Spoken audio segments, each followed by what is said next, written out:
Dollar's resurgence, shedding tariff risk premium. A dramatic rise of the US dollar since the announcement of the trade agreement between the United States and the European Union may seem puzzling at first, but here's the intriguing twist. This surge indicates that the dollar could be shedding the heavy trade war risk premium it has carried for months, whether the US government anticipated this or not. Over the weekend, the US and EU reached a pivotal deal that not only prevented what might have been a prolonged and damaging trade conflict, but also reduced the threatened US import tariffs on European products by half. In exchange, Europe agreed to provide greater market access and to uphold investment commitments. This agreement closely follows a similar pact signed with Japan just last week, but unlike the Japan deal, the EU agreement encompasses about 4 times the volume of US trade, marking a significant move in global commerce. But here's where it gets controversial.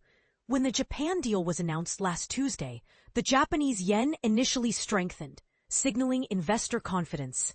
Yet, when Monday's EU deal news hit the markets, the euro took a surprising hit, dropping more than 1% against a resurgent dollar. Why such a disparity? Part of the answer could lie in internal European reluctance. Some voices within the EU expressed frustration, suggesting the bloc might have conceded too quickly. Despite the tariff reductions, the final tariffs remain approximately 14 percentage points higher than at the beginning of the year. Others argued that Europe's commitments to increased investment and spending might be somewhat inflated, casting doubt on their real impact. But beyond Europe's debate, a broader phenomenon seems to be emerging, a global rally of the dollar that goes far beyond fortunes of the euro. Stemming from an unwinding of the risk premium that had built up since April. Remember, the US dollar had been burdened by fears of erratic tariff impositions and unpredictable policy reversals from Washington. Now, with agreements in place not only with the EU and Japan but also the UK, and ongoing intense negotiations with key partners like China, Canada, and Mexico, much of the trade uncertainty is easing as the critical August 1st deadline looms. These new deals combined account for approximately 60% of all U.S. trade. While tensions with China remain unresolved and talks continue in Stockholm, it appears likely that existing arrangements will be extended. Plus, China's negotiating leverage seems diminished as the U.S. locks down deals with other major trading partners. Another surprising fact is how the Trump administration has managed this complex web of trade negotiations with remarkably little retaliatory backlash or severe economic disruption so far. The effective U.S. tariff rate is expected to settle somewhere between 15% and 20%, a level that might dampen growth modestly, but isn't devastating. In fact, U.S. tariff revenues have bolstered government income with relatively low economic cost. However, any inflationary impact on American consumers could influence the Federal Reserve to remain cautious about cutting interest rates anytime soon, a factor that could, ironically, support the dollar if it starts to respond more to interest. This newfound certainty might revive stalled projects and investment, though companies will have to grapple with the reality of somewhat higher operating costs. With recession fears abating, the dollar is expected to normalize, aligning more closely with relative interest rates and economic fundamentals, rather than being swayed by Trump's public statements on social media. Now, how do we measure this decline in risk premium? The added cost investors demand for uncertainty. While tricky to quantify precisely, one reliable method is through the Economic Policy Uncertainty Index, specifically the Baker-Bloom-Davis model focused on trade policy. This metric soared to unprecedented levels in April, but has since plummeted to its lowest point since January, now at less than a quarter of its April peak. Meanwhile, despite the initial shock, U.S. stock markets have rebounded strongly, hitting record highs thanks in part to the booming artificial intelligence sector and the absence of recession signs. Treasury yields have stayed relatively elevated, influenced by the government's borrowing and the Federal Reserve's firm stance on rates. Volatility measures for both equities, like the VIX index, and treasuries, the MOVE index, have also calmed, hovering near the year's lows, a clear sign that investor anxiety is subsiding.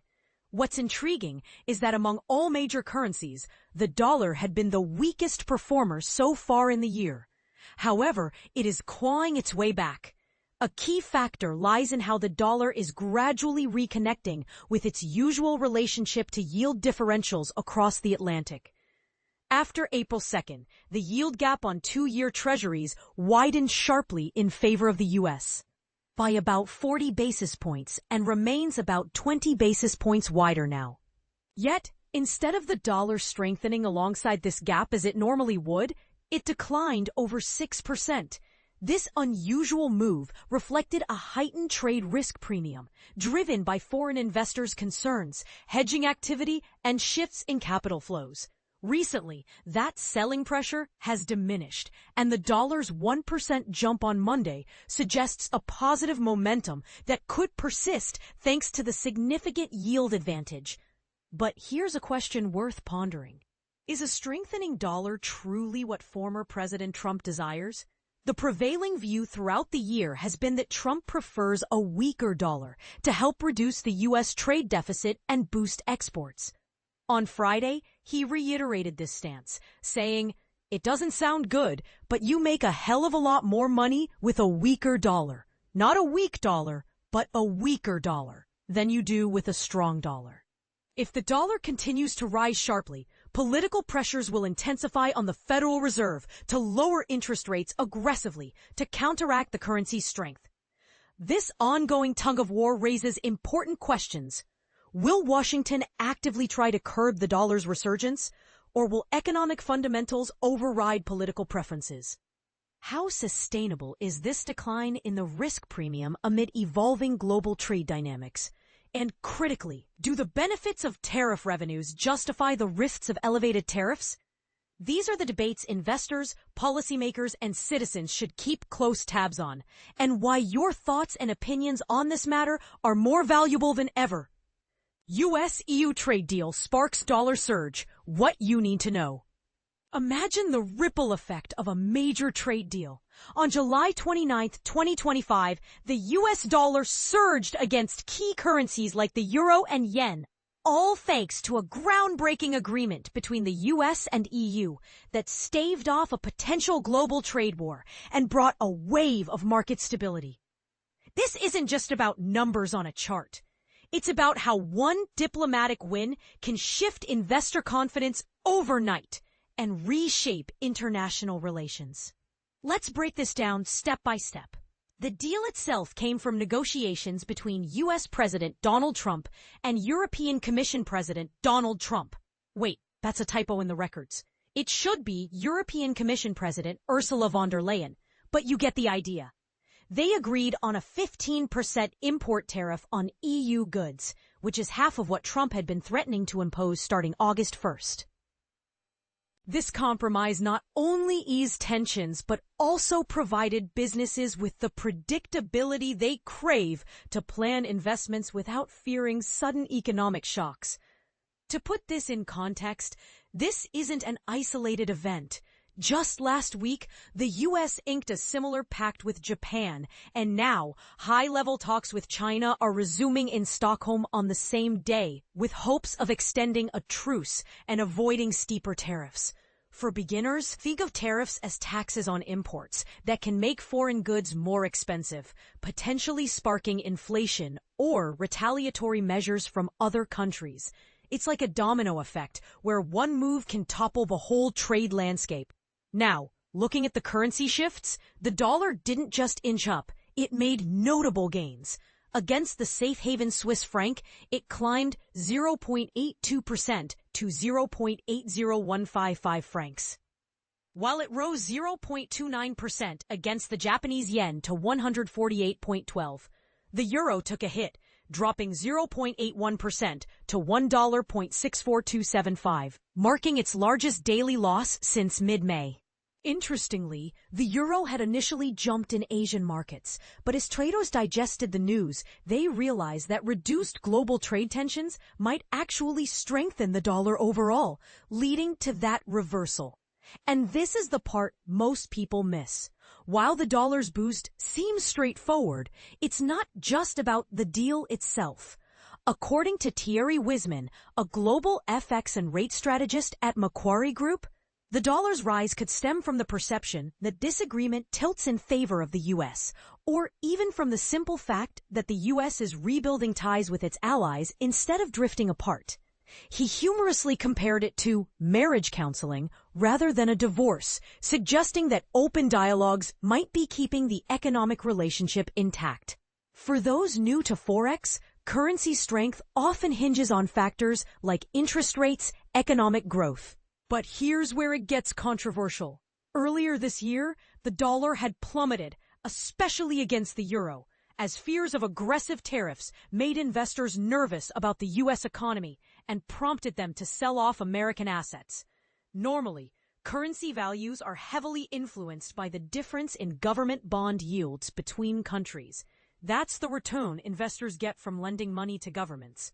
Right now, the euro is trading higher than what those yield gaps would predict, which has some experts scratching their heads. Anthi Suvali from UBS Wealth pointed out that few anticipated the euro's strength at the start of the year, and despite recent consolidations, she expects the dollar to weaken over time.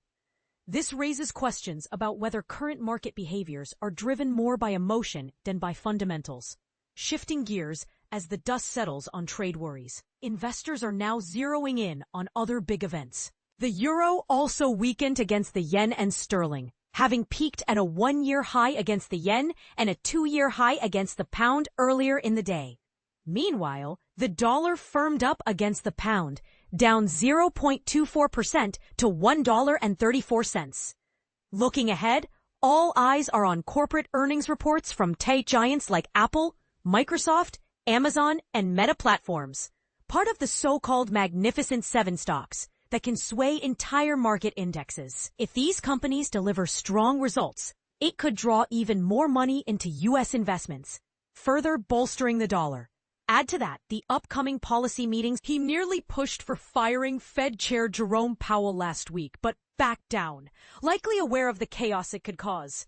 For currency investors, strong earnings or Fed hints at rate cuts could accelerate flows into U.S. assets, but it's all speculative. But here's where it gets controversial. Is this trade deal truly a win-win? Or does it favor the U.S. at the expense of others, potentially sowing seeds for future disputes? And what about Trump's influence on central bank decisions? Does it undermine independence, or is it just savvy politics? We'd love to hear your thoughts. Do you believe this agreement will lead to lasting stability, or is it just a band-aid on deeper issues? Jump into the comments and share whether you're bullish on the dollar or see storm clouds ahead.